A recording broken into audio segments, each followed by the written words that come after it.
Kalaki ng eroplano. So sa mga nagtatanong dyan guys, kung ano yung trabaho ko dito sa Japan. So ang trabaho ko is tagababa ng maleta ng mga international baggage. So imagine nyo na lang, ganyan kalaki yung eroplano. Ang pasahero dyan, nasa mga 200, mga 200 siguro, 100 plus. Or 200 to 300 na pasahero. Tapos doble pa yung maleta nila. And then minsan ako lang isa gumagawa. Nasa mga 200 plus, 300 plus na maleta. Nagagawa ako minsan araw-araw ng 10 eroplano. Or 8 eroplano sa isang araw. I-times sa 300. No, so makulang ko lang 3,000 ka baggage binubuhat ko araw-araw. Wow!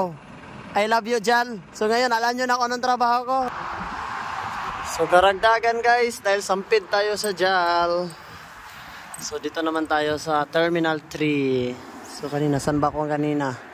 So maliban doon sa sinabi ko kanina na 3,000 baggage or 2,000 baggage, yung binubuhat ko araw-araw guys, 1 kilo yun, hindi po magkaparehas. May mga magagaan naman, kaso international, expect na talaga na may mga tag 25 kilos, 35 kilos. So mabigat ka siya pag marami na. Pag konti lang ibabaklasin mo, kaya lang, pero pag maramihan na, napakabigat.